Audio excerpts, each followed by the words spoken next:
Welcome back to this episode of Cope's Corner. I'm your host, as always, Mike Copenaver, aka Real Mike. You can find me on Facebook, YouTube, and Twitter, all the likes of KOPESKORNER.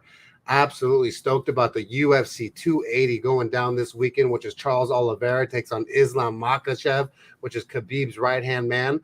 Mr. B, the MMA guy, former Periscope legend, and just MMA G will be the co-host for the night. But first and foremost, as always, I want to thank the sponsors of the show. First sponsor I'd like to thank of the show is MELIN. It's a luxury line of hats that my boy Brian McDonald came up with in high school. Talked about how we'd have a hat line unlike anything you've ever seen. Different patterns, really intricate materials, stuff that's just so fly that you don't even know what's going on once you get it in your hands. But thanks to Melon Brand Hats a ton for just separating myself from the pack. Secondly, I'd like to thank is folkaistuff.com. That's that Guamillion gear, FOKAI stuff.com. Guamillions, like I said, they make really, really dope stuff. They have jerseys, socks, doormats, long sleeves, button-ups, beach towels that are circle that are dope as F, fedoras, all kinds of good stuff that supports the islanders over there from Guam. So make sure you go and give them some love. And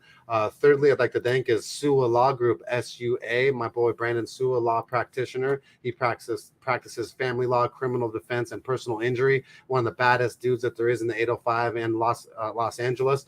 Travel almost anywhere if it's the right case. But this dude and his team are the absolute best with informing you about your case, whether it's a personal injury like I had it with a motorcycle or criminal defense, where my big bro War Machine sadly had to learn the hard way. But with that said, man, can't thank them enough for being the sponsors. My man, Mr. B, the MMA guys in the house as the co-host. How are you doing, my dude? I'm good, man. How are you? I'm stoked and thrilled to be here to talk about the UFC 280 extravaganza that's going down. Pretty much every single fight on this card is just absolute fun, man. Definitely action packed, man. Action packed. Better, much better wording right there. But with that said, man, I cannot wait for this UFC 280. I don't think I'm not going to go through last weekend's card fully because of the fact that we got something exciting this weekend. Me and Mr. B can seem to elaborate a lot, especially when we have something to talk about. And this card is definitely one of those ones that we do. But what I will go through is the bets and the reviews of last week. We went 3-2 on bets. Ended up clearing $105. We kept going back and forth each way. I think I won the first three, and then I lost the next two. But one of them was a prop. The guy still won that we picked. And the other one, I was just absolutely wrong, as wrong could be on that one. But, sometimes you got to go with the dog, and sometimes that dog does not know how to swim. So with that said, we went 3-2 last week. Still went the profit with the green line in the back, plus 105. Still happy to make $105 after the event. So, but with that said, man, this weekend's UFC 280, Charles Oliveira versus Islam Makhachev should be absolutely phenomenal. Let me pull that card up on the screen real fast. This is tough, man. It's going down in Abu Dhabi, so make sure you guys tomorrow, if you tune in, you make sure you get the right time slot, because 10 a.m. Eastern Standard Time for Mr. B over there in Brooklyn, and then 7 a.m. Pacific Standard Time over here for me in California. And then for everyone who falls in between, make sure you know what time it's going down, because you do not want to miss it. But the first fight of the night, B, is Lena Landsberg takes on Carol Rosa. Man, this is going to be a good fight here between these two ladies. Lena Landsberg's been in the game for a long time. She's fought some of the best, but Carol Rosa is one mean Brazilian chick, man. She's 15-4. She's 27 years young, 5'5", with a 67.5-inch reach. She's on a one-fight losing streak, though, fighting out of Brazil. She last took on Sarah McMahon, lost a unanimous decision. Sarah McMahon is a wishy-washy fighter. You never know exactly what you're going to get, but she's a decorated wrestler, and she's very strong. And Carol Rosa is very strong. So I think that was more like an Achilles heel for Carol Rosa. And then she beat Beth Corrier, Jocelyn Edwards, Vanessa Mello. The list goes on and on. When she wins, she can win either way. She strikes well, she is heavy-handed, and she can get down on the ground and she could sub you too. So it's whatever way it wants to go. She's taking on Lena Landsberg. She calls herself the Elbow Queen. She's 10-6. She's 40 years old. 5'7", 65.5-inch reach. She's on a 2-fight losing streak, fighting out of Sweden. She last took on Pani Kiazad, and she lost by unanimous decision. Took on Sarah McMahon herself, lost to unanimous decision. She beat Macy Chasson, Tanya Evinger. Both those people, I don't think they're in the UFC anymore. And then Yana Kunitskaya, she lost to. So she's, like I said, fought everyone. Fought Aspen Ladd, lost to. Fought Chris Cyborg, lost to. In her first fight in the UFC, she just got fed to the shark there. With this here, if you look at the weigh-ins, these two girls, they both weighed in, and there's just a clear difference on athleticism when it comes to the two. What up, Kick Your Bass, my boy, professional fisherman from Kansas City. We do it. I appreciate you being here, my man. So with that said, like I said, you go to the weigh-ins, you look at the body types of these women. Carol Hosa's younger, stronger. You look at the frame on her. I just think this is a clear-cut case for Carol Rosa to dominate and to do the damn thing. Right now, the odds makers agree the same way. -350 for Carol Rosa, plus 260 comeback for Lena Landsberg. I just cannot believe that Lena Landsberg is athletic enough to take on someone like Carol Rosa, who's so much younger, to me stronger, almost the same body type when Lena Landsberg was strong, but not, I'm Carol Rosa all day here. B, what do you say about this match? Good matchup to kick off the card. I agree with you on what you said there. Carol Rosa took that hiccup against Sarah McMahon. Sarah McMahon, decorated wrestler, Olympic silver medalist. Total difference in takedowns between Sarah McMahon and Lena Landsberg here. Oh, yeah. Landsberg, the striking, I think Lena has better striking than Sarah McMahon, clearly. But those takedowns are going to be a total big difference.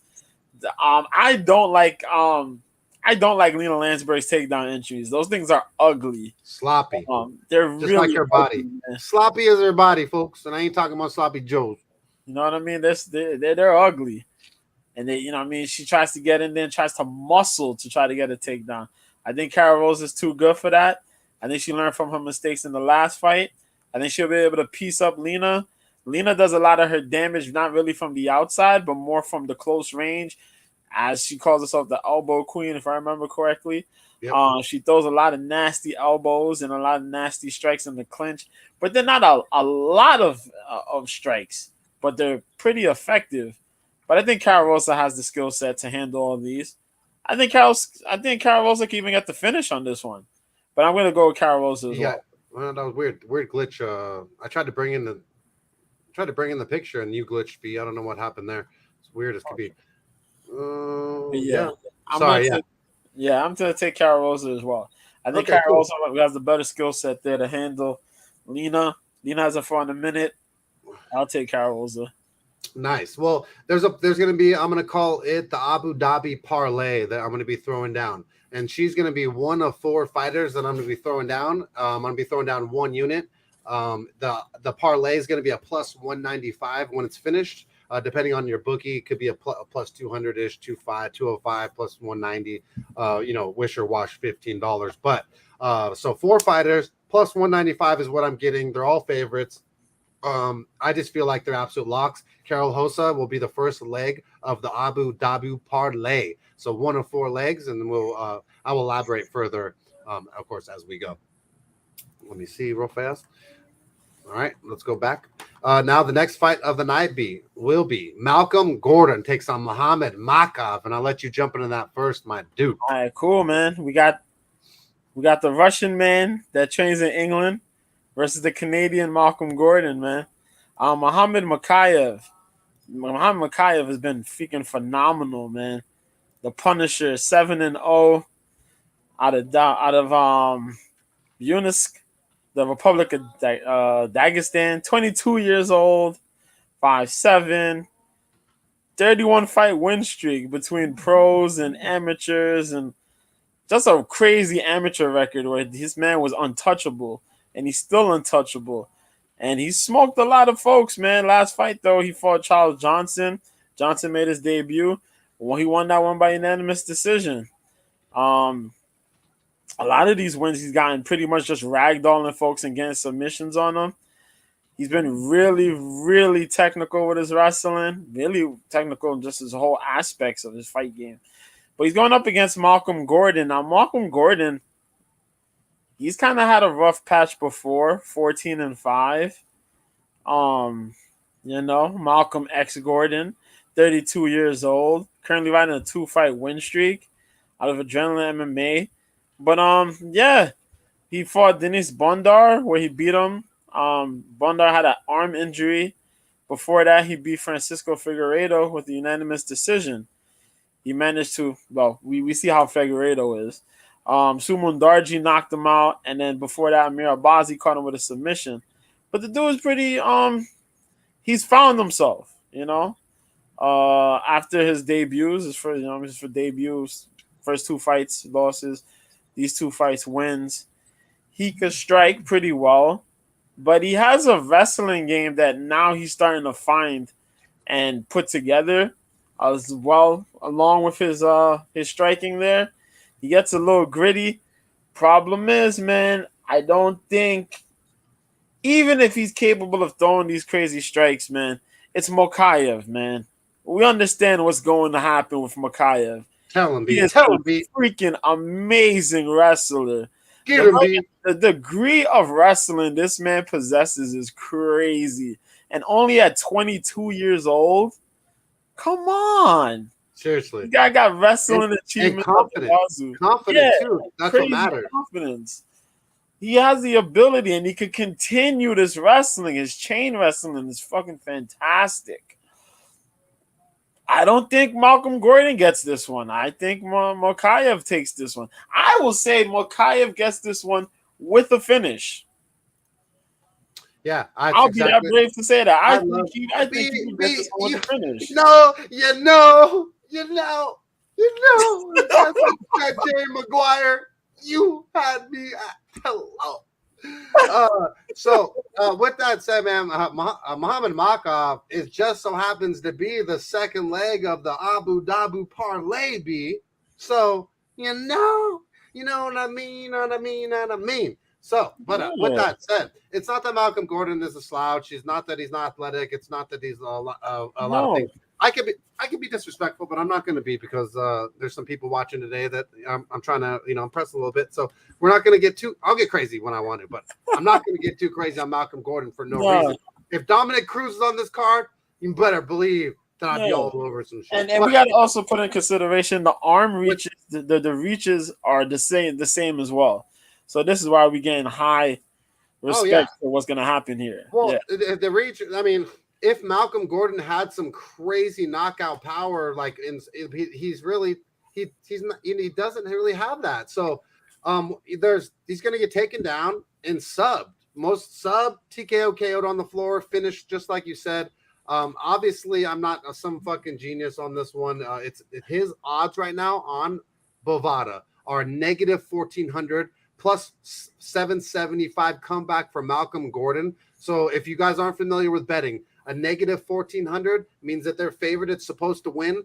That means you got to put $1,400 to make $100 extra dollars. So the $1,500 payout. So that's tough to do, but he's gonna whoop that trip, smash that ass, and he's gonna pass that class. So this is gonna be the second leg of the Abu Dhabi parlay that, like I said, has a plus 195 number. Carahosa was a negative 350. He's a negative 1,400, and to get a plus 190.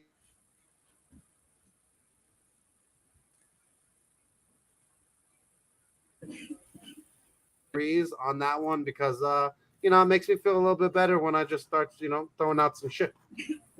But yeah, this feels like it's a little bit tailor made for him. But the next fight of the night is probably the only fight on the card where I don't have a complete pick where I'm like, bang, I'm fucking on this motherfucker's side, and this is why I can tell you, okay?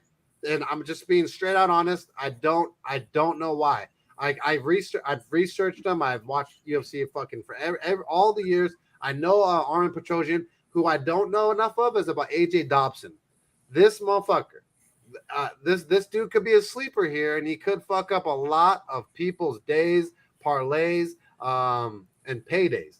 But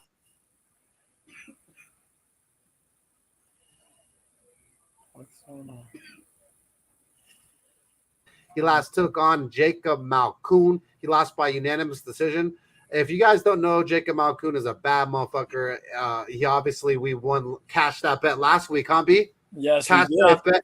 Cash that motherfucker. Did I not tell you? Hey, that's one of the ones I'm gonna brag about.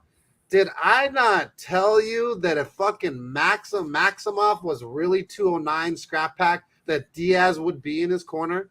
If he was really about that life, that this number would be different, but it wasn't. We backed the dog plus 105 Jacob Malkoun to do the damn thing, and man, how impressive of a fucking bout between Jacob Malkoun. I'm not going to get any further into it, but I'm only talking about it because we cashed that bet last week, and it's relevant to AJ Dobson's first loss as a UFC fighter. He was a contender series guy. He won that bout in the first round. He doesn't have a lot of fights, but when he fights, he finishes almost every motherfucker that he faces, whether it's strikes, chokes. He's got it all. I think he's from Team Carlson Gracie, Ohio. Got good jiu-jitsu. He's got good power, good striking, good athleticism. He's taking on Armen Petrosian, the Armenian Superman, 6-2, 31 years old, 6'3", with a 71-inch reach. He's on a one-fight losing streak. He's got a Muay Thai base, so he likes to stand up, if anything. He last took on Kyle Borralho, lost to unanimous decision. Gregory Rodriguez, he beat by split decision. Now that's impressive to us. And not much else. But he's lost by punches before, so I don't like nappers. I mean, right now the odds makers have Petrosian at a -213 favorite on Bovada, plus 173 comeback for the underdog AJ Dobson. But I don't know, B. I'm fucking feeling Dobson. I'm feeling like there's something fishy going on here. I feel like everyone and their mother's on Petrosian, and no one really is giving AJ Dobson a chance here. But I think his athleticism and power and all around mixed martial arts game could get this done. I'm thinking about a possible bet if Mr. B fucking agrees with this dude. What do you say, B? Well, this is a really fun fight here, man. Armen Petrosian being more so the kickboxer in this one. AJ Dobson being a little bit more of the well-rounded mixed martial artist in this case here. Super strong kicking does that man Armen Petrosian have. Strikes are powerful, really strong strikes. But just like you, Mike, I got a suspicious feeling about this. Oh, shit. He's got a suspicious feeling. He's got the tinglies. Kyle Borralho beat this man in their last fight. We all know Kyle Borralho is also on this card, too.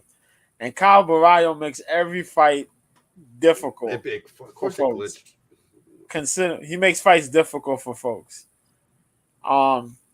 Because of his grappling. Dobson lost to Jacob Malkoun. Malkoun's grappling was a little bit better than Dobson's. I think Dobson can find a way to grapple up on this man, Petrosian. Dobson comes in with a little bit of the longer reach of the two. The records are kind of the same. I think Dobson could get this done here, man. If Dobson could apply himself and put in a wrestling game to stifle a lot of the striking from Armen, force Armen to fight close range, close to mid-range, force him to use more of his hands over his feet, I think he could get this done, man. It's gonna be a tough first round. He gotta get out of the first round. He has to get out of the first round. He has to get Armen out of He has to get Armen out of the first round and force Armen into a fist fight. That's what it's gonna come down to. If he can force Armen into a fist fight, limit this man's kicks, and apply wrestling, I think he could get this done on Armen. Yeah, that's the whole thing. And Armen's not gonna have a crazy high level of output. No. He's very low output, very low volume at all. That's another thing we got to put into consideration, man. I think this guy could just run up the pace on Armen and run him roughshod. That's gonna be his way to get this.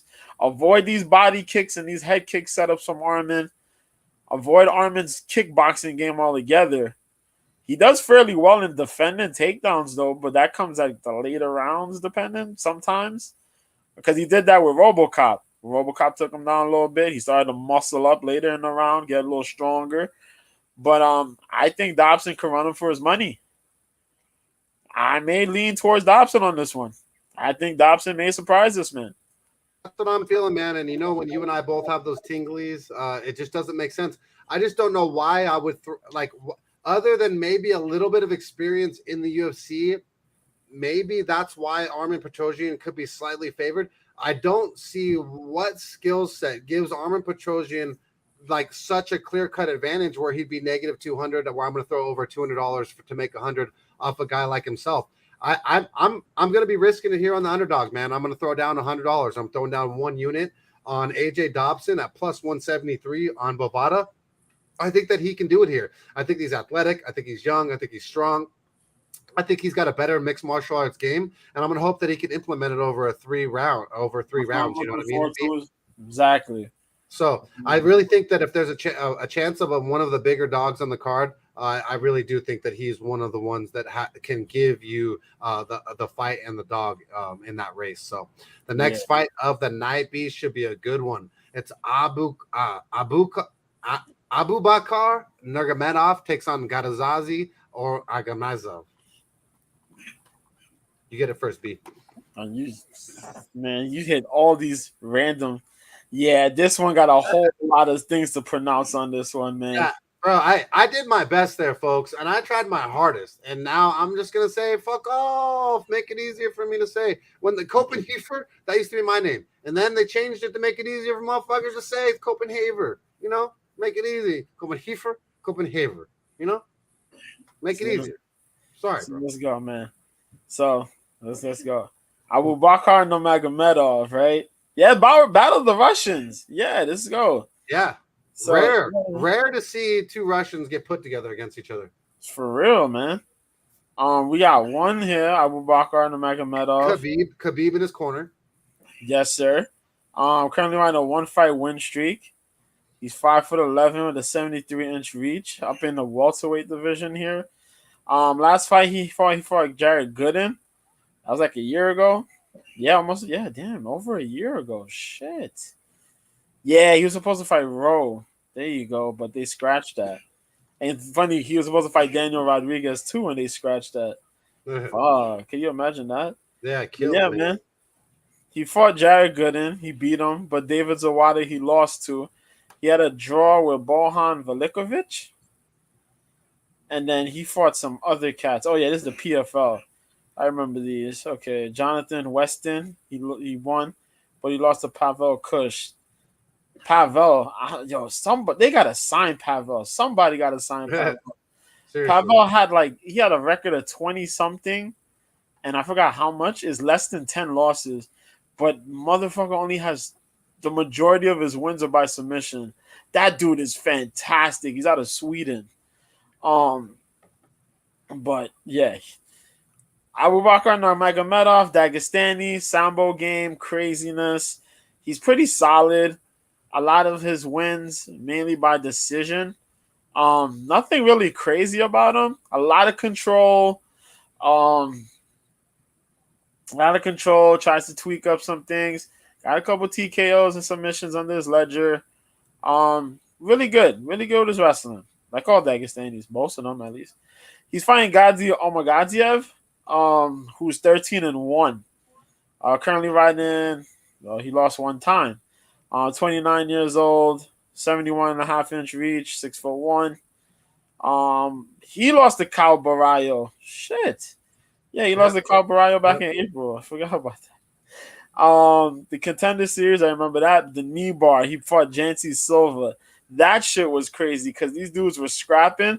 He fell and he fucking caught this dude out of nowhere with the fucking knee bar. Mm-hmm. Crazy shit. Yeah. But he fought Vladimir Valsiev, unanimous decision. And then he had a couple fights here where he won by submission, KOs, TKOs. He strikes really good. He wrestles as well. But he's more strike-oriented. Yeah, he's more strike-oriented. kind of looks for his openings to get the submissions if he can, but he also contains a lot of grappling, a lot of draining and sapping his opponents. Sometimes he could come out there full clip and just knock a mofo out. He has really good boxing. I like that. I probably get this shit's gonna be crazy. This matchup is really gonna be fucking crazy between these two because it's a little bit more of a contrast. Where Magomedov is a little bit more subtle in his approach. He's more wrestling orientated, more where Gaziev is a little bit more out there. He could be willing to go and throw the big shots, knock a mofo out, or hurt you bad to get the finish. He's more content with trying to get a finish than just trying to ride a decision over Magomedov, who may look to just ride out a possible decision. Hopefully that didn't glitch for them. So, I don't know what the internet sucks today. I don't know what the internet's problem is. You glitched a little bit. There you are. You're back now. Okay, you good now? Yeah. I don't know what happened. Oh, shit, crazy. But yeah, man. So we got the dude. Gaziev is more of a gung-ho type of dude, where Magomedov is going to be a little bit more of the leisure type. To try to ride you out. He could possibly ride you out to a decision or a submission. Gaziev could get those finishes at any freaking opportunity he could get. You know what I mean? So this is gonna be a really good matchup between these Russians, man. I want to say the Magomedov because of the Magomedov name, of course. But shit, Gaziev might do some shit, man. He might do some shit. He might get some shit. B, don't fuck me up, B. This is one of the only ones on the parlay. This one was hard for me too, man. What do you mean? This one didn't feel hard. This one didn't feel so hard for me. I just felt like I just picked. You were just gonna take the Magomedov and just ride off the Magomedov. No, dude, if you lost to Kyle Borralho and you're gonna be taking on Nurmagomedov now, you're probably gonna be on your back for a significant amount of time. That's just how I feel. It's just hard to go against the Eagle and that train, that whole camp. Yeah, I feel it. And I just don't. Ghazi just doesn't have enough for me to be like, oh yeah, he's this. He's like, I don't feel him. I don't get a vibe from him. Yeah, obviously the great fighters. That's why this matchup is a little bit closer than most of them. But yeah, dude, I'm taking Abubakar Nurmagomedov because I just feel like his ground game is superior. I feel like he for 3 rounds should be able to get this done. Been training for this moment with Khabib. Team Khabib has been over there with not only just Islam, but with Bilal and a bunch of other fighters that he's helping. And so they got a really, really good camp going over there. And I feel like that's going to give him the edge in this somewhat close matchup. He's going to be the third leg on my parlay, -180. That's the lowest number on this parlay. And I'm going to be throwing down, like I said, it's plus 195. We're throwing down 1 unit. But like I said, we're getting a -1400, a -350, and a -180. And we got one more fighter on that parlay. But that is going to be one of the ones we're going to shit our – hey, this is called betting. It ain't called cashing, right? And we do cash often. We cash most of the times. But just to be realistic, parlays are not something I throw out. How often do I pick a parlay for our bet, B? Not often. Not often. But when I do, we've cashed them, huh? Yes, that is very true. So that's why I'm very strategic on this part. This is going to be the one that I'm more scared of than anyone on the 4-fight parlay for the Abu Dhabi parlay. But it's gambling, and you're taking a risk, and I'm willing to risk $100 1 unit for that plus 195 with the numbers on Mokaev, on Rosa. You know what I mean, B?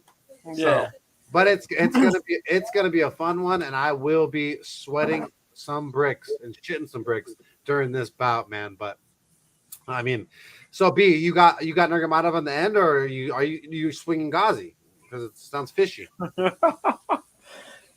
Yo, this is gonna be really sketchy, man. This is sketchy. Hey, well, Mr. B's 2 weeks right now. He's putting in his 2 weeks. He won't be here next. He won't be here. Yo, is that Omar Gaziev's gonna move from? He's moving down from middleweight to take this fight at welterweight, and Yeah, but he wasn't. that's He's something not we got that. to put into consideration. Yeah, but if you look at the weigh-ins, he's not that much bigger than Nurmagomedov. No, he's not. So that Damn. like really throws me like that's like where like I've come to the conclusion, bro. I don't give a fuck about size anymore if there's skills behind the guy, because there's been multiple times where I've doubted a smaller guy, and I fucking hate that shit being a smaller guy. Never doubt those fucking motherfuckers that are small with the fire in their eyes. But I've done it even myself. And so so the example that I've done it was Nathaniel Wood. I think he went up in weight class, right? And he ended up moved up in weight class. Beat the fucking piss out of Charles Air Jourdain. I was really banking on Charles L. Jourdain's size to like empower to fucking do some shit. You know what it did? Nothing. It was a good fight for a little bit. It was a good fight though.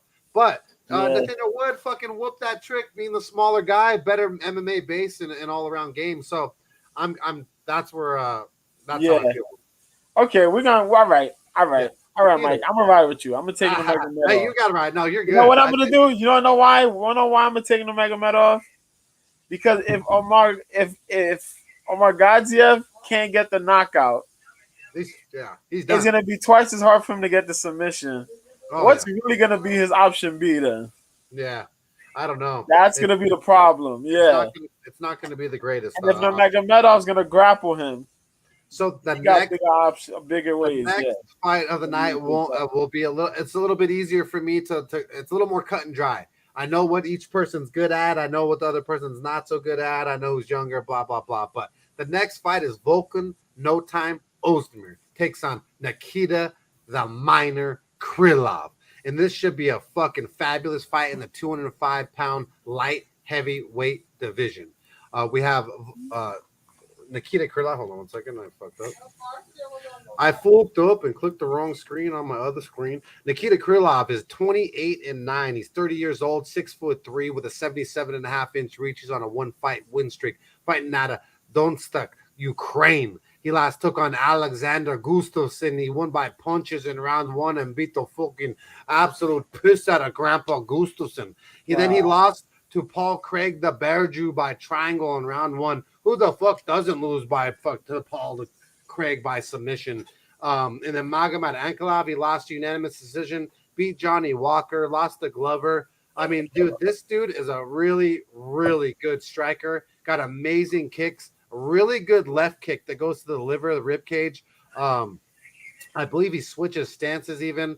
I absolutely love Nikita Krylov. I like his striking. I like his takedown defense. And this is a fight here that he's taking on a guy like Volkan Oezdemir, who's calls himself No Time. He's a striker, 18-6.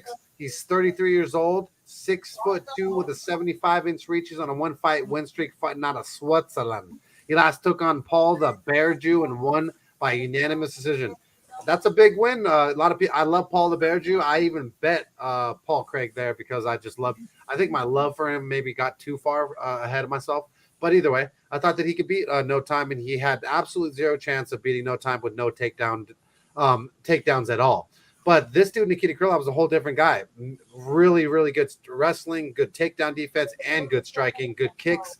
So this is a whole different game. Then No Time lost to Magomed Ankalaev, lost to Yuri Prochazka. Got finished by Anthony Smith, rear naked choke round 3.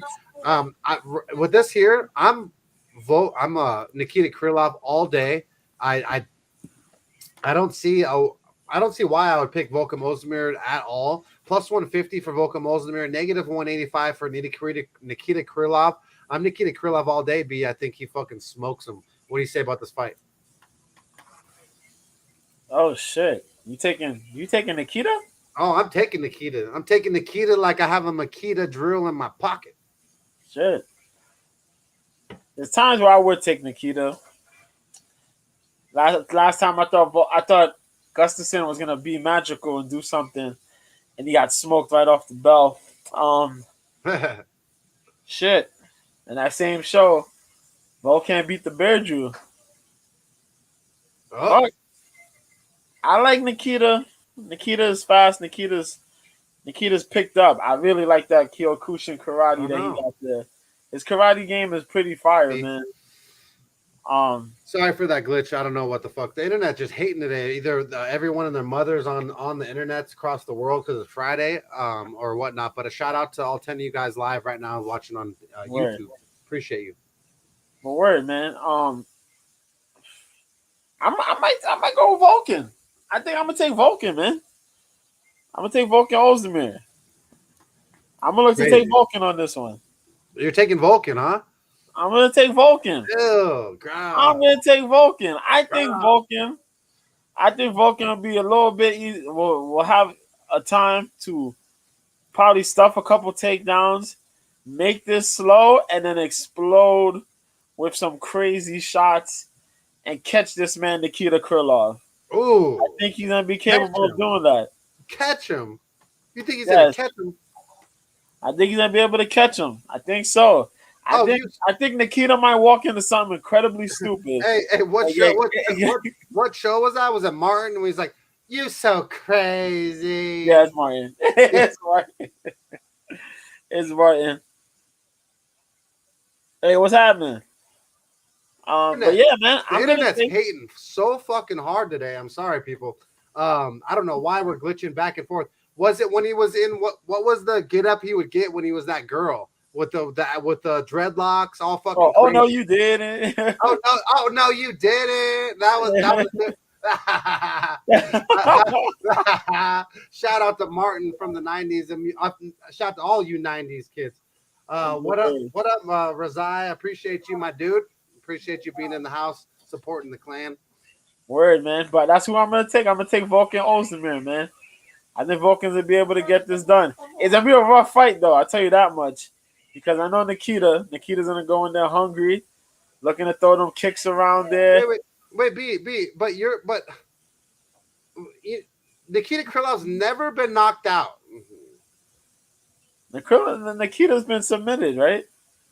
Yeah, you think that Vulcan's gonna submit Nikita?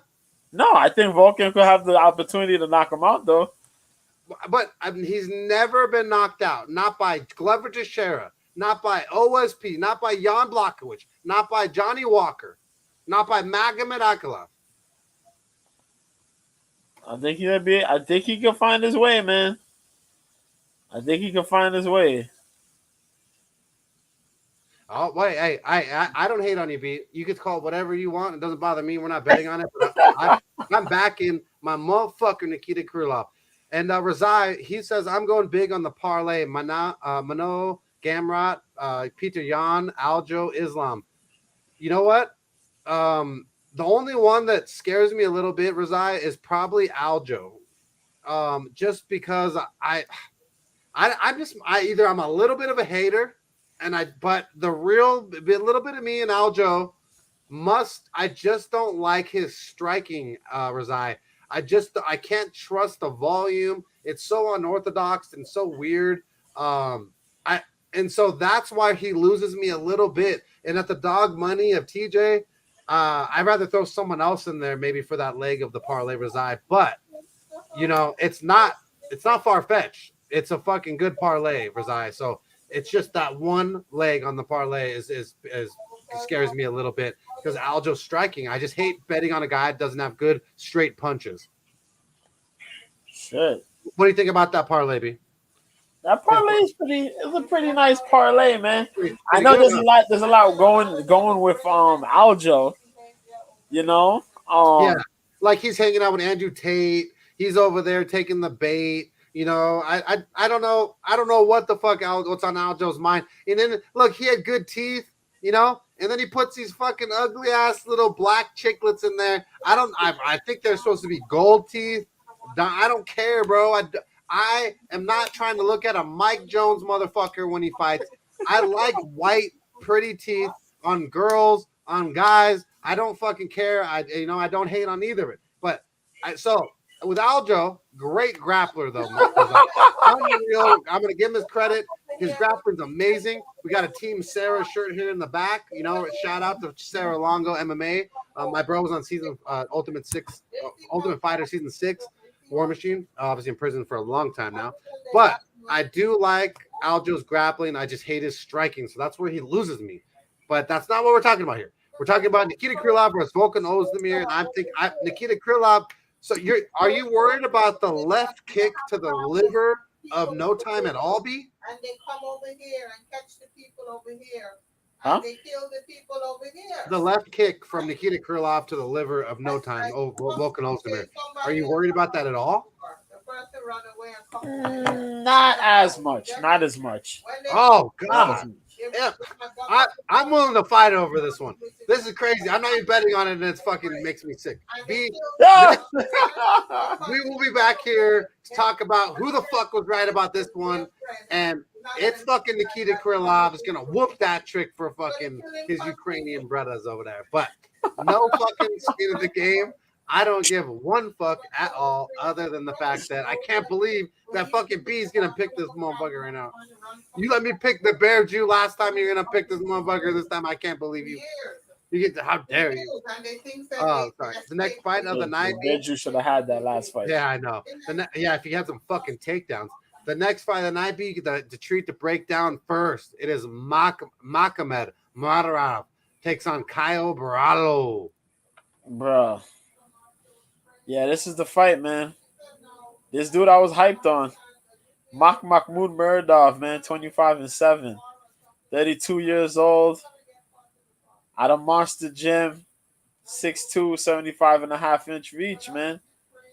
Last time he fought, he lost to Gerald Mearshart by a rear naked choke, a minute 49 into round 2. Before that, he was putting people down, man. Sanchez went to sleep in round 3. Trevor Smith got put down in round 3. Alessio Di Chirico got pieced up for unanimous decision in his debut. The guy could box. His kicking game ain't all that serious, but his boxing is pretty damn good. He was he's managed by Floyd. That's the money team's first MMA fighter. This is that first motherfucker, wasn't it? That's right. This is the guy. Yeah, this is the guy that Floyd brought in.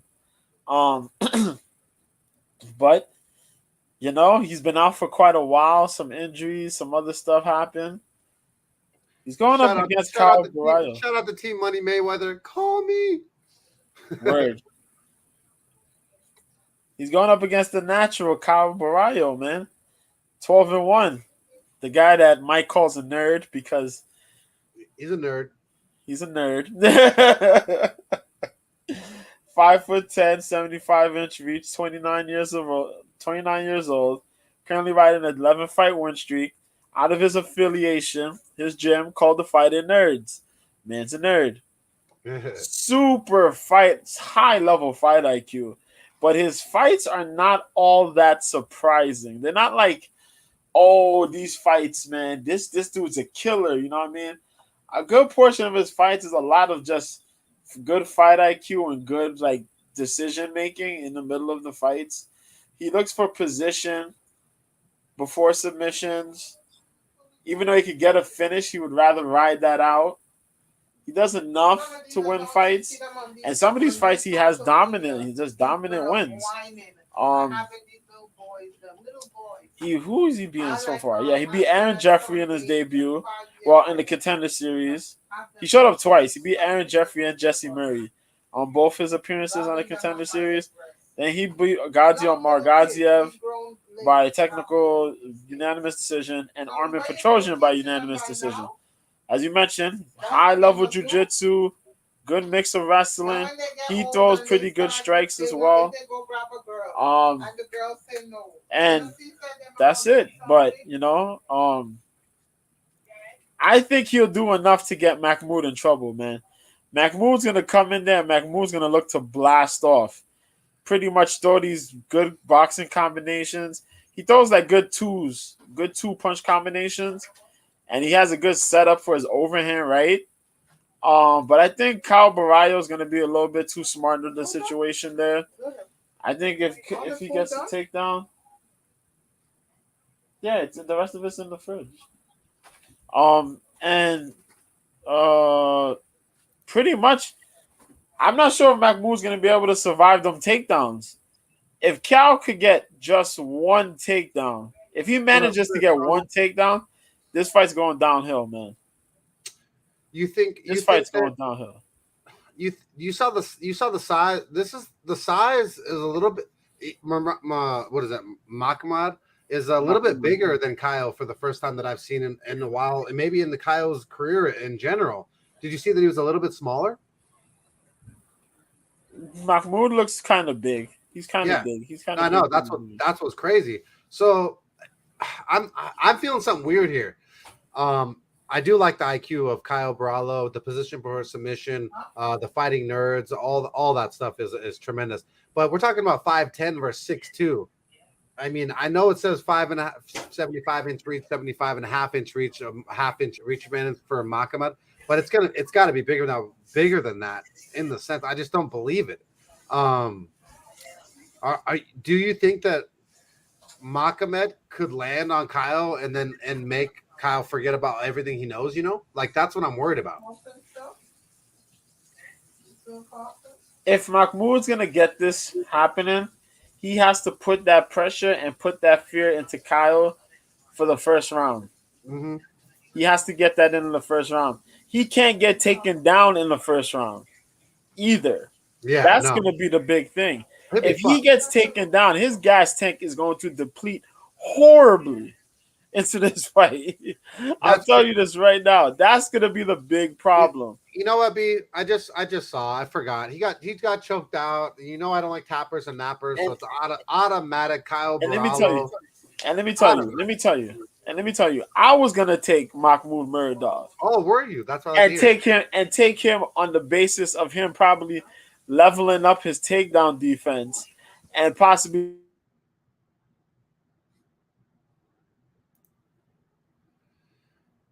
Dude, the internet today is crazy. It's just between everyone in New York. Yeah, you're good now. Between everyone in New York and Los Angeles on the internet. Sorry, guys, for the little glitches. It's a live show. Yeah, this shit just glitched. you're gonna have a little glitches, but it's because B's in Brooklyn. I'm in Los Angeles, California, and so it has little glitches here and there. But I appreciate every single one of you guys, especially all you bad motherfuckers on Coach Corner YouTube. We got the most ever live viewers on YouTube right now. I appreciate every single one of you. Please like, subscribe, and show some love in the comments. And if you're here for the live, we've got the live resin giveaway that I'm doing next week. Must be 21 and over. And subscribe to Cope's Corner YouTube and comment 21 years and over on the video that we're talking about right now. And we will enter into the drawing for next week. But B. So you got Kyle. We got Kyle, right? Yeah, I'm gonna take Kyle because I really believe that Mahmoud was gonna probably be able to piece him and whatever. But then that becomes the problem. If Kyle could get these takedowns early, it's gonna be problematic for Mahmoud, man.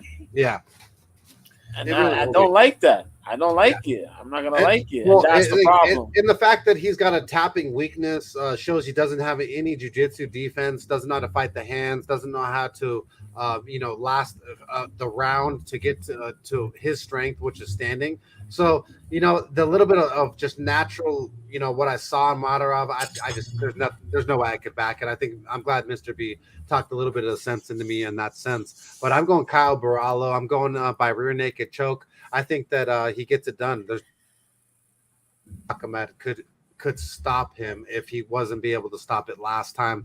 Once a tapper, always a tapper. Once a napper, always able to be napped. And that's just how I roll. I know some people don't like my rule, but that rule has worked many, many of times. The next fight of the night is hold on 1 second. All right, it's mine. Oh, dope. I thought you had the pleasure of this one first, but it's Bilal. Yes, remember the name Muhammad takes on Sean motherfucking Brady. And this should be an absolute treat between two bad motherfuckers. Sean Brady fights out of Philadelphia. He is 15-0, has not tasted defeat. 29 years young, 5'10" with a 72.5-inch reach. 19-fight win streak when you count his amateur career. Fights out of Henzo Gracie, Philly. Shout out to Philadelphia, Pennsylvania, where the Allenstown, Pennsylvania, where the Copenhagen clan is from. He last took on Well, grappling, bro. This dude's so good at grappling, it's not even funny. Ben Saunders whooped his ass Kimura last time, just grappling. Craig Jones is a bad motherfucker. He beat him decision. That was just grappling. Then his last UFC fight, he took on Michael Chiesa, and he dominated him, won a unanimous decision. Jake Matthews, arm triangle round 3. Christian Aguilera, I was almost said Christina Aguilera. Guillotine choke round 2. This dude's bad, man. Really good boxing, really good jiu-jitsu. I absolutely love Sean Brady. The only thing with this matchup here, the only thing that's weird is he's taking on a veteran, and whenever a younger guy takes on the veteran, I gotta back the veteran, and that's usually how it follows. Well, Bilal Muhammad, remember the name is his nickname, 21-3, 34 years old, 5'11" with a 72-inch reach. He's on a 7-fight win streak, fighting out of Chi-Town, Chicago, Illinois. Shout out to that fucking badass Chicago pizza, that deep dish pizza out there. He last took on Vicente Luque, BJJ black belt, whooped his trick. Unanimous decision. Stephen the Wonder Boy Thompson beat him unanimous decision, which was really impressive. Damian Maya, BJJ black belt, 3rd degree black belt at that, whooped his trick unanimous decision. This dude's impressive, whether it's his striking, whether it's his love for his Muslim religion, whether when he fights in Ramadan, he still when he can't eat, he still takes fights, and he still trains, and he still doesn't make excuses. Bilal Muhammad is one bad motherfucker when it comes to everything in the game. I'm having a hard time wanting to pick against Bilal Muhammad. I really feel like Bilal, he's been training with Khabib this whole entire time, and Islam Makhachev. I feel like that is exactly what he needs to help him get over the edge of a guy like Sean Brady. I feel like Bilal is going to be a little bit bigger. He's going to be a little bit stronger. I feel like he has more experience in the sense of experience in the octagon. What I'm worried about is Sean Brady's jiu-jitsu game is bad as a motherfucker, like a bad bitch on a Friday when you just got paid in Los Angeles, Hollywood, Los Angeles. And so I don't, that's what scares me a little bit.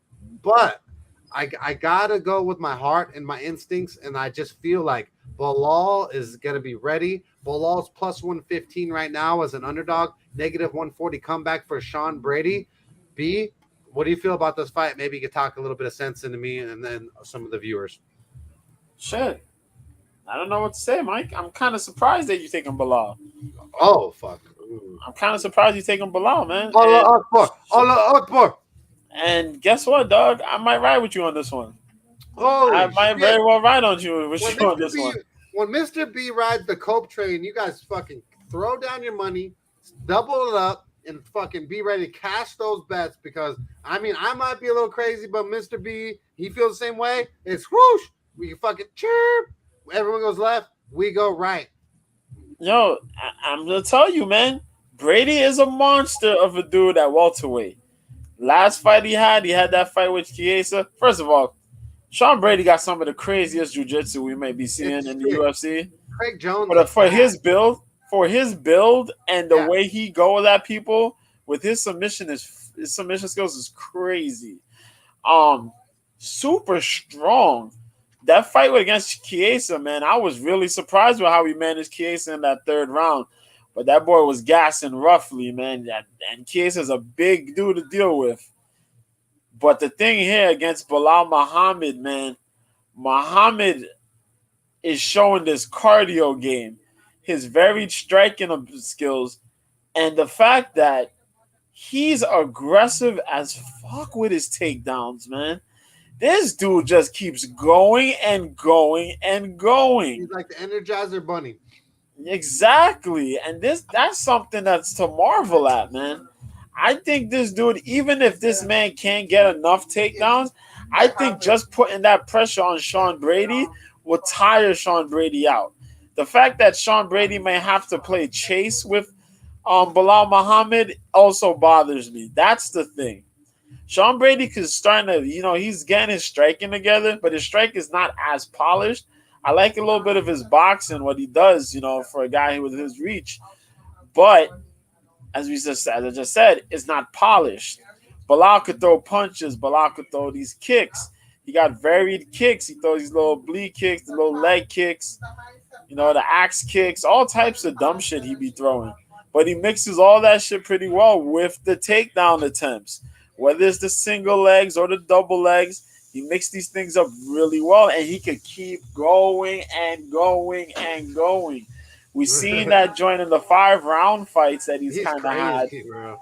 Those 3-rounders he's had, he's just fucking nuts. I think he comes out there and he just puts the halt on Sean Brady, man. No disrespect to Sean. It's going to be a really, really tough fight. I'm feeling But I think Belal Muhammad gets this done here, man. Yep. I feel that shit too, bro. I feel he gets it done in Abu Dhabi. He has been there in Abu Dhabi training with them. He's acclimated to the weather. He's used to that. He's got good vibes. He's got the best camp around him. I mean, you couldn't ask for much more from a guy like Belal Muhammad. Plus 115, negative 140 for Sean Brady. I'm willing to take the risk. I'm throwing down one unit, $100 on Belal. Remember the name Muhammad. Allah Akbar. Throwing down one unit, $100 plus 115 versus Sean Brady. And we shall see next week how the crookie fucking crumbles. But I just really feel like that he's got a chance, more than a chance there. I like his striking. I like his heart. I like everything about him. I like his experience factor. He's very smart. You couldn't ask for a better underdog play than a guy like Belal Muhammad, because he's the man, and he's not going to quit on you at that. The next fight, you get the treat of breaking down, dude. Thank you, babe. Is Caitlin Chookagian is taking on Manon Fiorot. Yes, this is the opener of the main card, folks. Oh, his main card starts at around 1 o'clock, I think it is. Dude, did you see that bad-ass colored Gucci outfit that Manon Fiorot came in and do on the press conference? I fucking was jelly. I love colors. First of all, that was nuts. That outfit, I did not expect that outfit. That shit was random. That was a $15 outfit. That was $1,500. That was clean though. I'm not good front. She knows fashion. It was sick. Manon Fiorot, Caitlin Chookagian. If you guys didn't see the weigh-ins early this morning, your boy was up like around 1:30 this morning, y'all, watching the weigh-ins. Godly. I was sleeping like a little baby next to my fat old baby. Godly, man. And Caitlin Chookagian looked like she had a rough weight cut. The box came out. Man. The box of shame.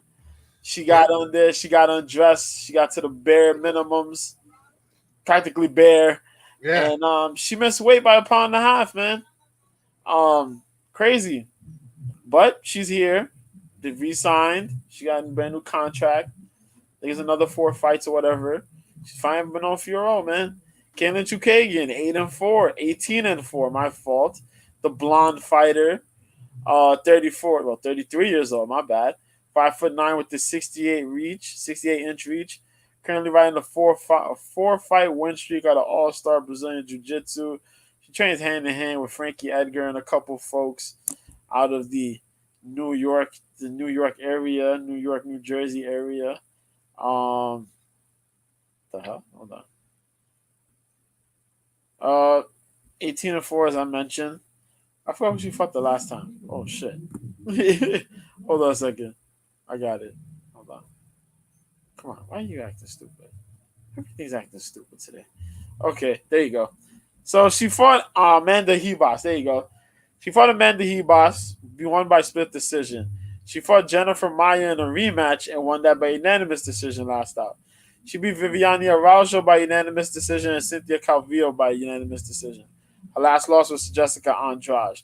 She got 2 losses by TKO and 2 losses by decision. In her 4 losses. Her 2 losses by decision came at the hands of Liz Carmouche and Jessica I.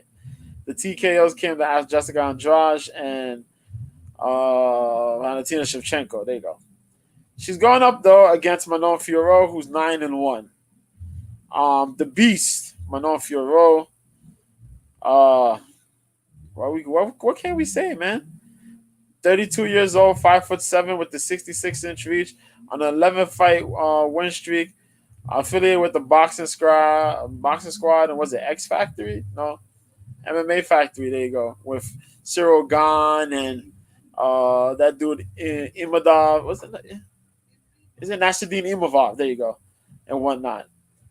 She beat Jennifer Maia unanimous decision. She beat Maya Silva unanimous decision. Tabitha Ricci. Victoria Leonardo was her debut, where she won by head kick and punches. She was fighting over UAE warriors and all that stuff. Crazy technical boxing, technical striking skills. The kickboxing is on full effect here. Good footwork. She has a freaking a tendency, though. Well, no, she has a tendency to finish fights. Let's say that. Very aggressive in her striking. She could play it safe, but then when she got you hurt, she goes in for the kill. Crazy flurries and heavy, fast ass combinations, fast hands. So she has the ability to get some takedowns a little bit here and there. Kaylin Chookagian is more so the boxer, kickboxer. She does some of that Holly Holm stuff where she barks in the midst of her jabs. She fights pretty long. She doesn't really do much clinching, but she has, in the past couple of fights, she has to get her takedowns off. She's mixing up her game pretty well now. Not just making things look choppy, but getting more fluid. A lot of people are going for the Manon Fiorot here, man. A lot of people like Manon Fiorot. They like her big strikes. They like how she's finishing people. She looks like she got the skills. She's a complete striker. Really damn good. But what time Oliveira versus Islam? Letcham, you mean the fight tomorrow, Letcham, or do you mean our breakdown for the fight? The breakdown for the fight will be in a little bit, probably 10 minutes. But yeah, the pay-per-view, that's like in the morning, so that's like, what is it? 10:30, yeah. Like around 1. By the time that fight starts, it'll probably be like 3 o'clock here. I'm thinking 12 noon where you at. Our betting breakdown is probably what he's talking about. 1 or 2. Yeah. But yeah, man. A lot of people going for Manon, man. Manon looks really, really good. The problem here, though, I'm very wary because Kaylin Chookagian, to beat Caitlin, you have to beat Caitlin. And, if this shit goes to decision, it's going to be a rough decision. I might be one of the crazies here. I think Kaylin Chookagian can get an upset here. You think that you? Man. I think Caitlin may have the skill set to make this a messy fight. Now, Kaylin Chookagian, just like as I said before with the Armin Petrosian thing, you got to take away Manon Fiorot's legs. Is that going to be an easy thing to do here in this women's MMA fight, though? Not quite. She has to get inside the clinch, and she has to use her grappling. Kaylin Chookagian doesn't always use her grappling at times. She gets so caught up in the jabs and the straight punch combinations that she leaves herself a little open to them with occasional kicks. Jessica Andrade managed to throw a punch to the body, and she folded. A body kick from Manon Fiorot could happen. And we see what happened when freaking Victoria Leonardo tried to block those kicks. Her arm broke. No, she got clipped up bad. No, the other girl broke her arm. She gets clipped up bad. You know what I mean? But I think Kaylin Chookagian could do enough volume-wise to possibly edge this by a decision. Is this you loving people from New York, B? Because I'm not understanding what's going on right now. No. This is just by design. Kaylin Chookagian is you have to finish Kaylin Chookagian. It's hard for you to ride this on a decision. I think Manon. This is crazy. I think Manon fucking throws so many combos Vitor Belfort style into her face that she forgets that she's a brown belt in jiu-jitsu. That's how fucked up I think she That can happen. That can happen. So if Kaylin Choo come in, and Caitlin gets her shit in, what if she gets 2 takedowns on Manon? What if she throws in all that crazy volume? If she gets 2 takedowns on Malone, and she holds and she locks that up. If she doesn't get a takedown, she's fucked. She's fucked. Yeah, she is. She's fucked. So that's where she didn't make weight. That seems like a mental weakness glitch. I don't know what's going on. Something's weird going on over there. So right now, Fiorot to win by knockout, submission, or DQ. So inside distance, pretty much is plus. So Fiorot to win inside distance is plus 350. Now, I don't think she wins by submission. So KO, TKO is plus 400. It's not enough for me to fucking to go to not do inside distance. So plus 350 for Fiorot inside distance. I really feel like if she wins this way.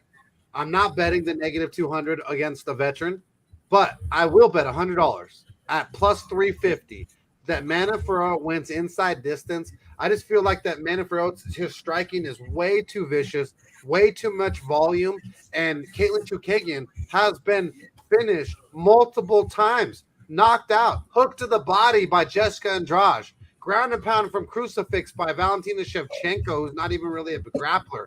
Like she has shown me some quit in her, and so I feel like there is a very good chance that Fiorot pieces her the fuck up. So I'm willing to throw down 1 unit plus 350, throwing down on Fiorot wins inside distance. Might be, you know, it might be a little scary, but that's betting, and that's how it goes. And to get a negative 210 favorite plus 350, it's fucking tremendous at that. So the next fight of the night is Beneil Dariush takes on Mateusz Gamrot. You got to jump into that first. Oh yes. Now this one. Yes. This one here. This is a banger. Beneil Dariush, Mateusz Gamrot, 155, dog. Sleeper card. Sleeper fight. Yes. Beneil Dariush, man.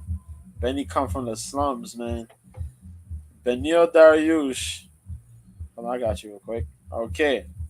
33 years old, but he looks like he's 42. Yeah. 5'10" with the 72-inch reach. Out of Ermia, Iran. Training out of King's MMA with Rafael Cordero. Currently riding a 7-fight win streak, man. He trains out of California, though. Cali, baby. What's going on here? Hey, what the hell's going on? Oh, this fucking internet. What the hell's going on? Yeah, man, I'm looking forward to this fight more than almost almost probably one of my top 5 fights of the card right here. Beneil Dariush, Mateusz Gamrot, the gamer. There you go. Okay, cool. There you go. So, last fight he fought Tony Ferguson, won by unanimous decision. Diego Ferreira, split decision. Caught Scott Holtzman. He knocked that dude out with the spinning back fist. He gave him that hot sauce. He gave him that hot sauce. Yes, he did. He did. Jakar Close, he had that crazy fight where he was losing, came back in the second round and knocked Jakar Close out. Then he choked out Frank Camacho. Rear naked choke. Man, but he's going up against the gamer, dog. Mateusz Gamrot, 21-1. Former KSW lightweight champion, if I remember correctly. 31 years old, 5'10" with the 70.5-inch reach, representing Poland, on a 4-fight win streak with Zerwanki Smok. But he also trains a little bit with American Top Team. Yes, sir. 4-fight win streak where he beat Armin Sarukian recently by unanimous decision back in June. Diego Ferreira, he beat him submission to strikes, round 2. Jeremy Stevens, he beat with a Kimura in 1 minute and 5 seconds. God, Jesus. And Scott Holtzman got assaulted. The punch to ground strikes, 1 minute 22 in round 2. He fought Gurren Kudaladze and lost to him by split decision, actually. But then he was tearing people up, man. This dude is good. Mateusz Gamrot's good. The thing that makes this fight really, really fucking spectacular is that both of these dudes Both of these dudes could grapple. They both have really good wrestling. Beneil has been wrestling since I think he was like in college, I think it was, or something like that. Picked up his jiu-jitsu, really good jiu-jitsu. Mateusz Gamrot does have a really fucking good wrestling game. And we seen that against Armin Sarukian with the scrambles and the takedown attempts and all that crazy shit that happened. The edge, though, is with Gamrot, because Gamrot has better striking than Beneil Dariush. Not to say that Beneil Dariush can't knock you out, because he has knockouts, but fucking hell, he's been knocked out too. And on top of that, yo, Gamrot can hit, man. That motherfucker can hit. And I think he's faster of the two as well. At first, I was going to pick Beneil Dariush to get this upset here. I think Gamrot gets this done. Yeah, buddy. Your thoughts? Yeah. I mean, I can't say anything better than you did, man. I mean, I'm Mateusz Gamrot all day. I feel like he's bigger, stronger, more athletic. His jiu-jitsu game, his striking. Beneil Dariush is amazing. Got really good jiu-jitsu. He's gotten away with a couple times where he was able to weather the storm in the fire of hell and being able to knock a motherfucker out when he's been being banged on. But that's not really the way that you want to win in the way that I want my fighters to win. So there's no way that I could back that. So Mateusz Gamrot's -210 on Bovada, plus 165 comeback for Beneil Dariush. I do love Beneil Dariush. I love him as a person. I think he's a great man. He looks just a little bit weathered when you look at them at the weigh-ins. You see an athlete versus a guy that just is, he used to be an athlete. And it's no disrespect. I just don't feel like he's just the same lion that he once was. And sometimes when that young lion comes, he comes to take over the throne. And I feel like Mateusz Gamrot is that dude. So I'm going to be going Mateusz Gamrot all day, -210. I feel like he does the damn thing. I think jiu-jitsu, striking, it doesn't matter whether it's a decision or he's able to finish Beneil Dariush. I feel like Mateusz Gamrot is the right side because he's absolutely spectacular in the sense. So the next fight of the night is Petrosian takes on Sugar Sean O'Malley, the poodle, the hooker, the thunder from down under, the hooker from Las Vegas. Sugar Sean O'Malley is in the mix. And so with that said, man, shout out to all these bad motherfuckers in here.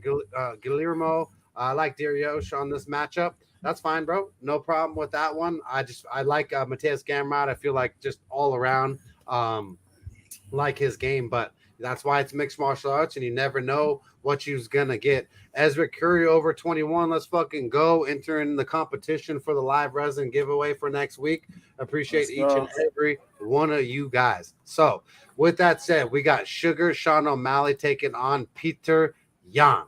Sugar Sean O'Malley's 15-1. He is 27 years young, 5'10" with a 72-inch reach. He's on a 3-fight win streak, fighting out of Scottsdale, Arizona, fighting out of the MMA lab. He last took on Pedro Munoz, no contest to eye poke.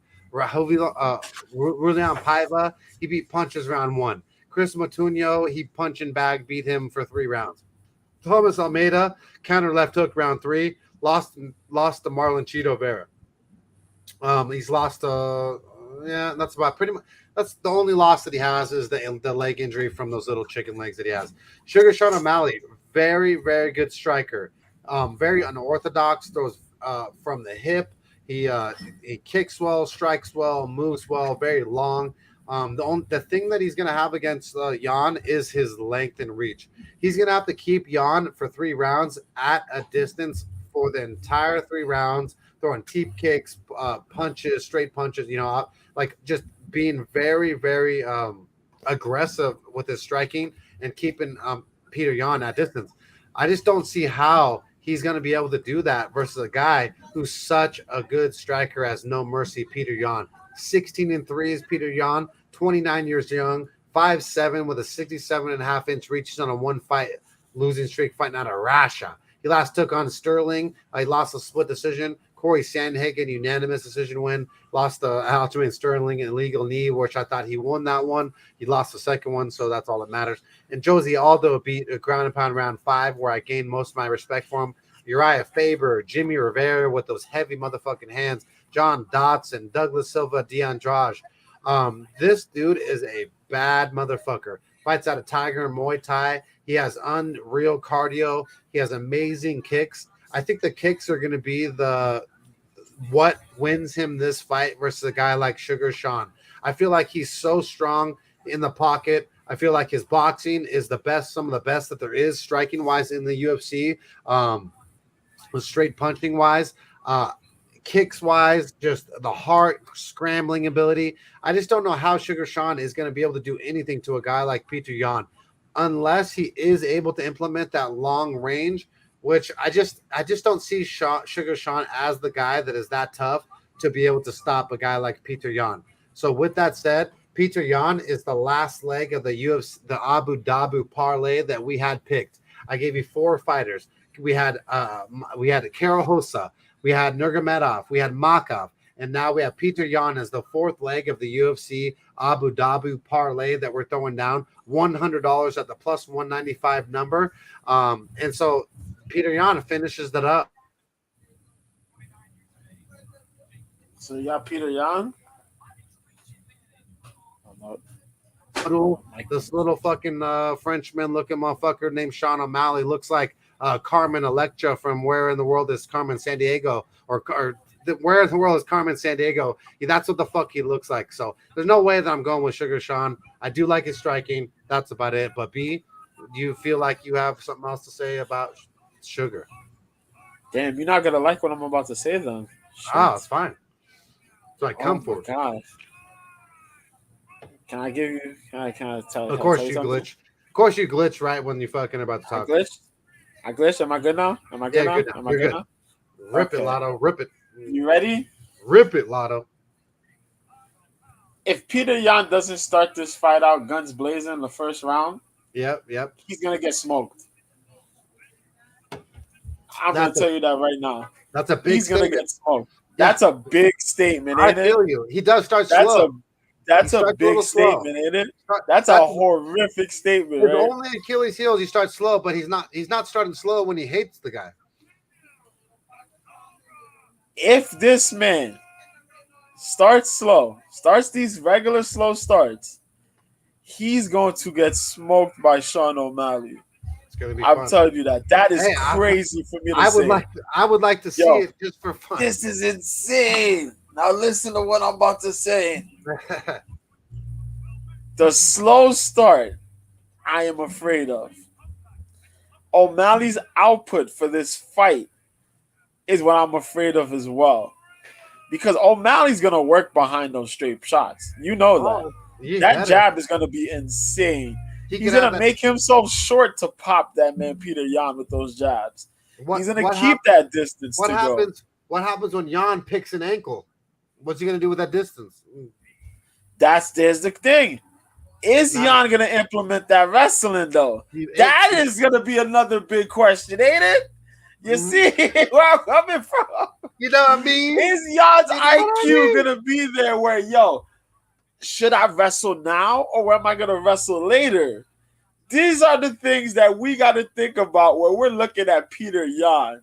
Hey, so as good of a fighter as Peter Yan is. If I had to pick a leader of the two of these motherfuckers, Yan is for sure going to lead me much better than this fucking motherfucker named Sugar Sean. And you got to understand, I respect this man, Sugar Sean O'Malley. Shout out to all you motherfuckers on Cope's Corner YouTube. And y'all know, and y'all have heard me say things about Sean O'Malley. But, bruh, this fight, I am worried about Peter Yan. Is Peter Yan going to get inside the pocket and fight with Sean O'Malley? You need to be worried about these are going to be things. You see what Kick Your Bass says? Yeah. Peter should get this done. But Peter was goofy enough to get himself DQ'd. Peter was goofy enough to get himself out wrestled by Aljamain Sterling. Dog. Yo. No. Yo, here we are. He did that Here on we purpose. are. He did it on purpose. I don't care. He was no. See, I like to think about it differently. He was evil enough to fucking knee that motherfucker Aljo on his knees, with his hand down, because he and I both come from the fact of the streets where you're like, you are a little ass bitch. You are fucking hiding and you are putting your hand down because you're scared. And so blast you in your motherfucking face. Why? Because just like Dom Cruz, I told you that little guy's a little pussy in real life. Just like Dom Cruz, he does not like to be hit. And so that's what I like to think about Peter Yan, because Aljo was so scared that Yan decided to be like my big bro and be like, boom, let me give you a little bit of that fucking medicine. Let me ask you a question though. That's just what if Sean starts wrestling? What if Sean starts wrestling? Wrestling? What is he wrestling? What if Sean's getting the grappling? What if Sean's out here getting his grapple on? Oh my God. What if he getting his jiu-jitsu on? Sean is not a wrestler. What if he's out here skating? We don't know what Sean gonna do. What if Sean out here looking like Muhammad Ali with the shuffle step? Do. He's out there. Sugar Sean, instead of watching, you know how I look up husband, like boyfriend, girlfriend, amateur porn on Pornhub. Sugar Sean, he's looking up what kind of gay shit can I do to jack off to. That is Sugar Sean. What can I do?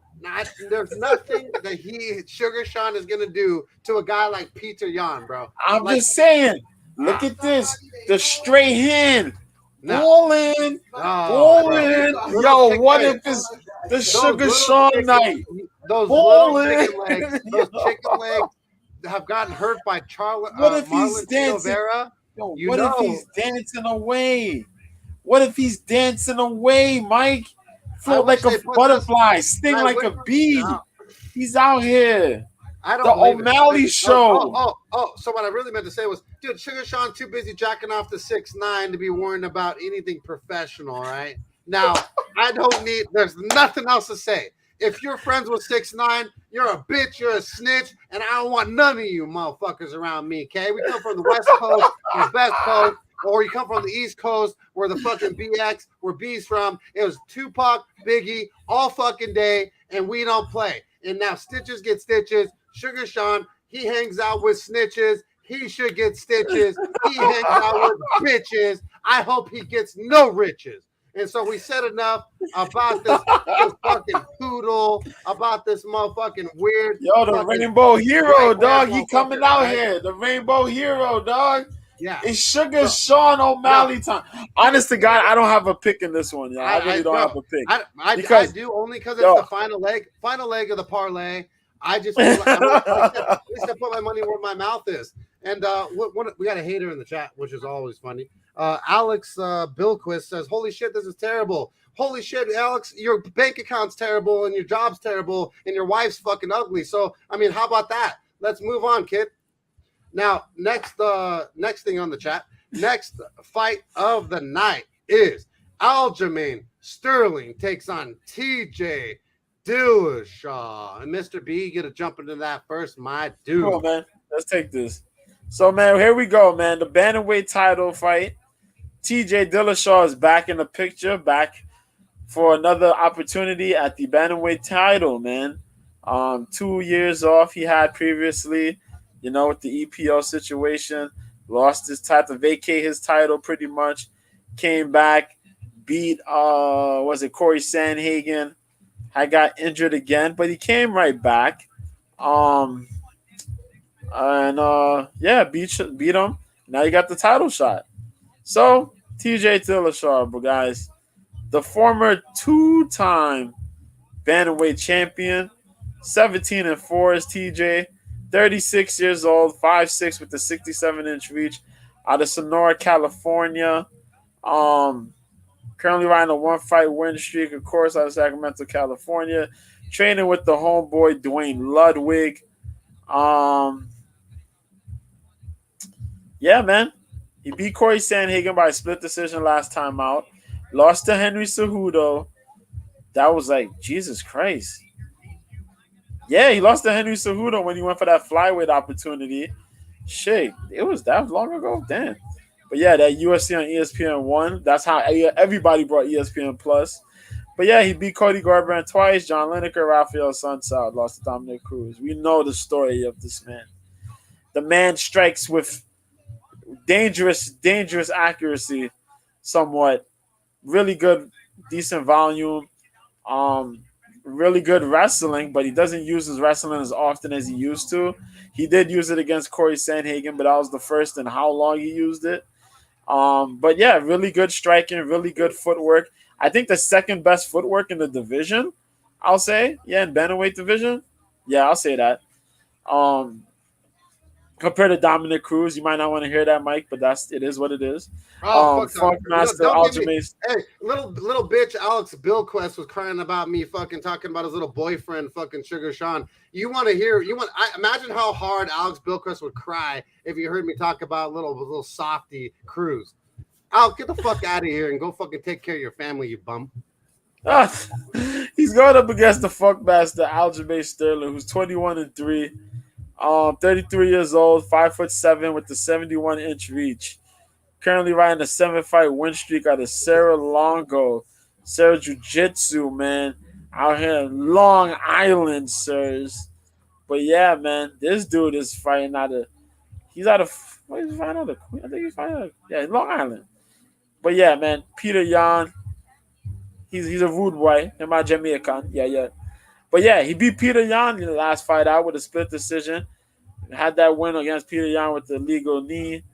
Beat Corey Sandhagen, beat Pedro Munoz. Well, he choked out Corey Sandhagen in the first round. Beat Pedro Munoz, beat Jamie Rivera, both by unanimous decision. Cody Stamen, he caught him with that crazy ass knee bar variation, that insane submission hold that he had. And he beat Brett Johns by unanimous decision. Last time he took a loss was against Marlon Moraes by that head kick. God damn, that head kick. Well, let's look at it, man. TJ Dillashaw is going to be the better striker of these two. The man moves very good, very clean. He gets these nice little reads. He's good with his feints. He's good with his shot selection. He picked up a lot of keynotes from Dwayne Ludwig. I will say that. Give props where props is due. The motherfucker knows how to get his shit in. Yeah, he does. Against Aljamain Sterling, though, Aljamain Sterling has that really good mix of wrestling and jiu-jitsu. His striking, he does have a high volume or a pretty decent volume of striking. And it's not really mainly to knock people out. It's really just to get the points. He just tags in a lot of accumulation of strikes. And he pretty much throws these leg kicks. He likes to throw a lot of leg shit. He throws a lot of leg kicks. And the leg kicks is really much to keep distance, force you to get inside where he can initiate his wrestling, and then put that jiu-jitsu on you. You know what I mean? Get the takedown, start getting that jiu-jitsu on you, and that jiu-jitsu, he gets really good control. We've seen that in the Yan fights. We've seen that in the fights beforehand. The matter, though, is TJ Dillashaw. When TJ Dillashaw implements his wrestling, it's pretty fucking good. He's not on the ground for long.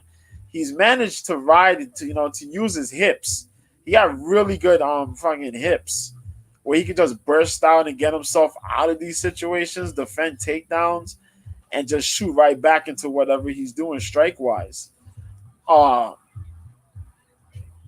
TJ is the underdog in this one, right? Correct me if I'm wrong. Underdog. TJ underdog. Plus 175. TJ is the underdog in this one, folks. TJ is plus 140 underdog right now. Yeah, and that's the thing that scares me on this one. If Aljo was the underdog, I'd ride with Aljo. But they're putting pressure on this man.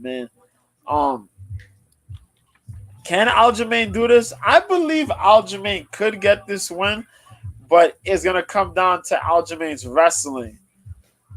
But I don't know if Aljamain quite has the gas tank for the 5-rounder.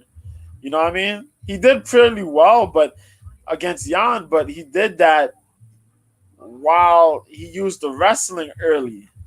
He's going to have to really lock in 3 rounds to beat TJ Dillashaw. This is not going to be like, yo, I go in there and I'm going to easily kill him. No. He's going to have to lock in 3 of the greatest fucking rounds he could lock in to beat TJ. That's going to be the problem here. Can he do it? That's It's my tough. boy. Should I ride with him? I'm going to ride with Aljo. I'll ride with Aljo. I'll take Aljo. I think if Aljo could get wrestling, if he could put in a good level of wrestling on TJ, which Jesus Christ will be very difficult because fucking Dominic Cruz barely got a takedown. He managed to win, and that takedown was crucial. But yeah, I think it's gonna come down to Aljamain needing to get control in 2 or 3 of those rounds. If not, TJ's gonna fucking hurt that man bad.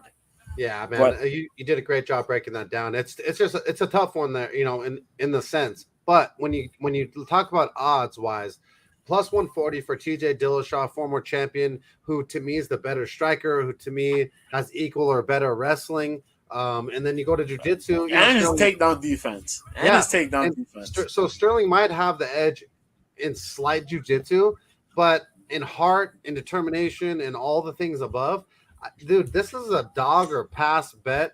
If you're not betting TJ Dillashaw versus Aljamain Sterling, and you're betting Aljo, that's crazy to me. Dog or pass, I'm definitely going with TJ Dillashaw here to become the new champion of the world.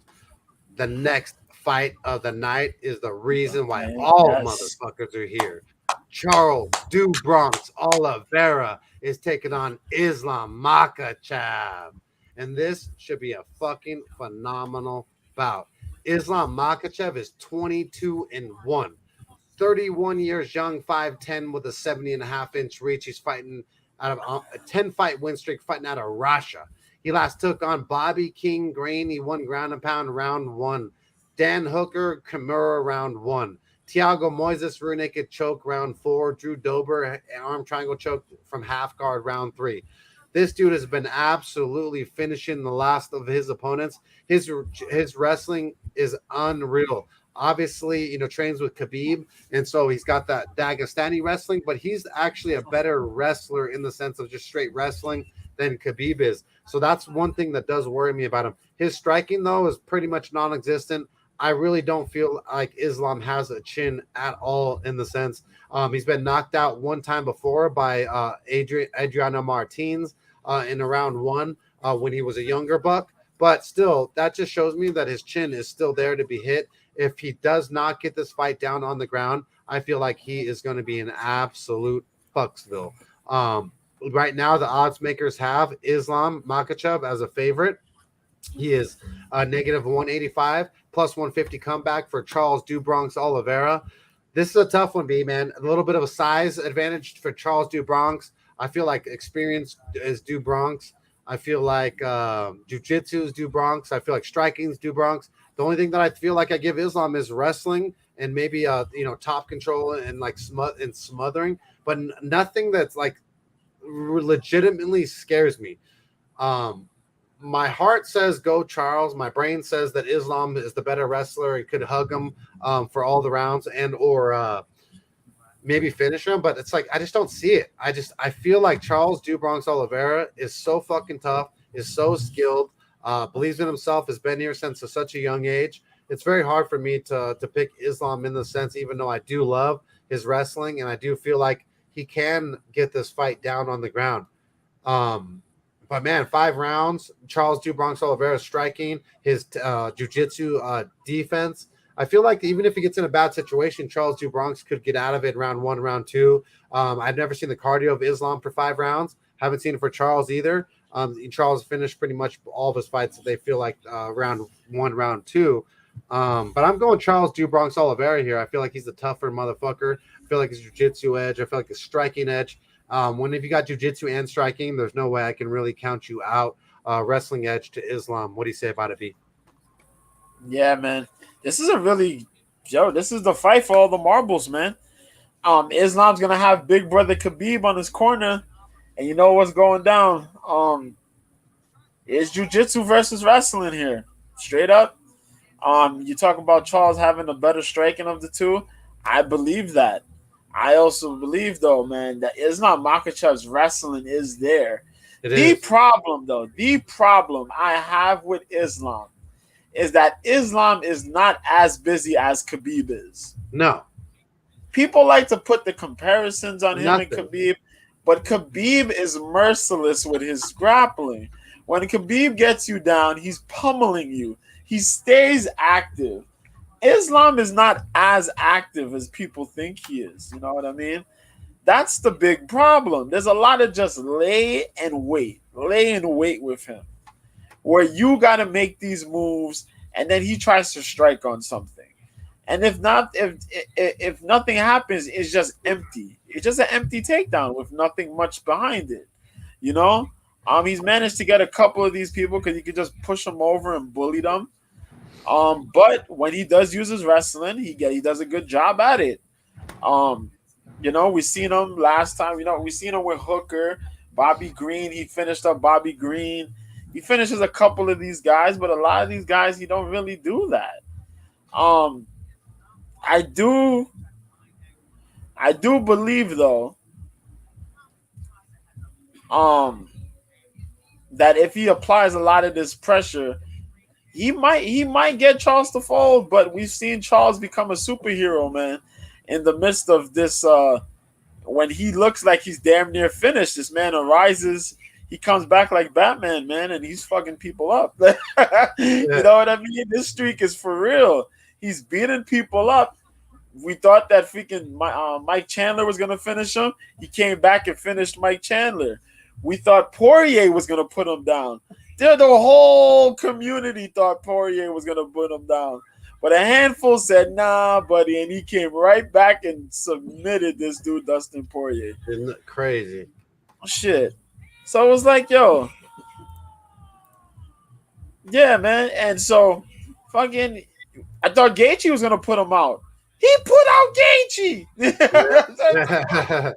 So it's like, yo, I believe Charles Oliveira could get this done, but yo, he got to put all the tools together and just put this man down.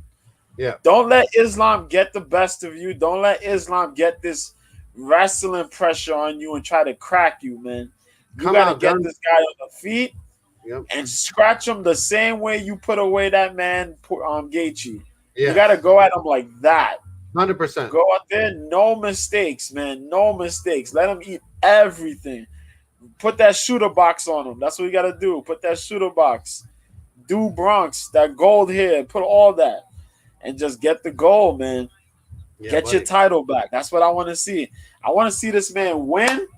I want to see him call out. He said after this, he's going to call out Volkanovski. He want to fight Volkanovski for the 145 title. He's talking crazy, man. Like, yo, he wants to fight Volk. He wants to look for Conor McGregor. People are talking about Khabib might come back if he calls out Khabib after being Islam. Yeah. Yo, whatever happens from here, I just want to see Charles get this win, man. End this shit once and for all, and then that's that. That's it. Yeah, I really feel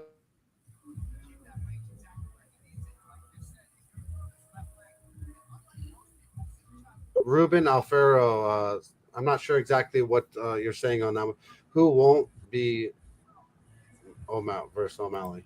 I'm not sure exactly. But with that said, man, so those are the bets for this week's episode of Cope's Corner. Every single person to enter the giveaway, thank you so much for subscribing, liking, and commenting on this week's video. Next week, we will do a giveaway for the live resin pen, the 1 grammer live pot or resin pot. And from Melon Tree Extract Company. So, Mr. B, I appreciate you so much being here, my man. You want to shout out your Twitter handle and where you'll be tomorrow for the fights that people want to tune in if they're out and about? Oh, cool, man. You know, because the fights will be like around 10. I think it's either 10 or 10:30 because we lost the fight. We lost the Almeida fight. Almeida versus was it Turkugov? Yeah. So it might be either 10 or 10:30. But yeah, catch me on OK Live then at 10:30 Eastern. Was it 7:30 Pacific your time? If you're in the UK, I think it's 5 hours ahead or 5 hours behind. But yeah, man. But I'll be on OK Live to watch the prelims and the main card of UFC 280. Catch me on Twitter at Mr. B at Mr. B MISTERB 1986. I'm there. Catch me on the DMs. I throw a lot of information on mixed martial arts, kickboxing, a lot of stuff, and random tweets, man. And that's it. You want to ask a question? Just leave it in the DMs, dog. Other than that, yes, sir. Well, I appreciate you being here, my man, for this week's episode of Cope's Corner. And until next week, until next time, till we cash motherfucking bets. Hopefully, have that green light in the back corner. I can't wait to see all you guys next time. So until next time, appreciate you. Let's fucking roll. O'Malley time, son. O'Malley time. No, nah.